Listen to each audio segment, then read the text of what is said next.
गावठी कट्ट्यातून आजोबावर गोळ्या झाडणारा एक तरुण, कोकडे आडनावाचा तरुण, अहिल्यानगरच्या LCBच्या पोलिसांनी नुकताच त्याला जेरबंद केलं आहे. राहुरी पोलीस ठाण्याच्या हद्दीत हा प्रकार घडला.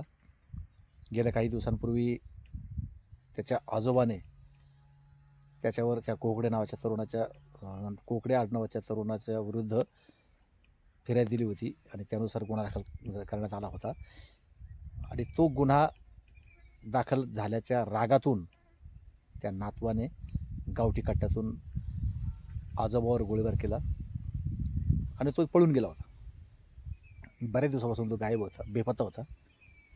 नुकताच LCBचे जे पोलीस निरीक्षक आहेत किरण कुमार कबाडी साहेब यांना गुप्त माहितीद्वारे त्याच्या संदर्भात माहिती समजली आणि तो संशयितरित्या राहुरी तालुक्यातल्या मुळाडॅम परिसरात फिरत असल्याची माहिती मिळाली आणि त्या माहितीनुसार LCBच्या पोलीस पथकाने शोध घेतला.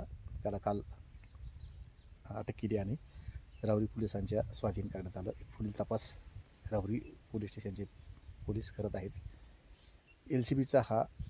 LCBची ही कारवाई किंवा LCBची ही कामगिरी ही रुटीन वर्क जरी असलं तरी एक तत्परता आणि कामाच्या बद्दलचा प्रामाणिकपणा यातून दिसून येतो. आणि सातत्यानं अहिल्यानगर LCB जी आहे त्या LCBचे पोलीस सातत्यानं कारवाई त्यांची सुरू आहे आणि या सातत्यपूर्ण कामगिरीतून अहिल्यानगर LCBचे पोलीस कार्यरत आहेत.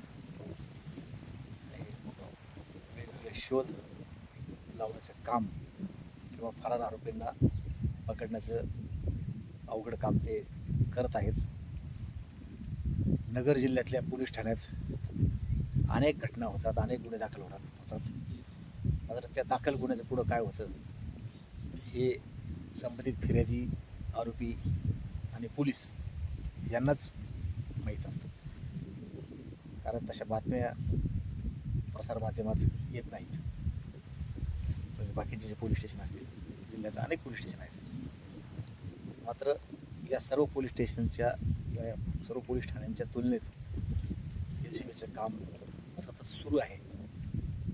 नुकतेच आता नवीन SP या जिल्ह्याला लाभले आहेत. ते या LCBच्या अधिकारी आणि कर्मचाऱ्यांमध्ये कशा पद्धतीने फेरबदल करतात किंवा आहे तेच ठेवतात याकडं सर्वांचं लक्ष लागलं आहे. तुर्तास राहुरी जे पोलीस ठाण्यातला जो गोळीबार करणारा आरोपी आहे त्याला पोलिसांनी पकडला आणि तो व्हिडिओ तुम्ही पहा. तुमच्यासाठी आम्ही खास दिला आहे.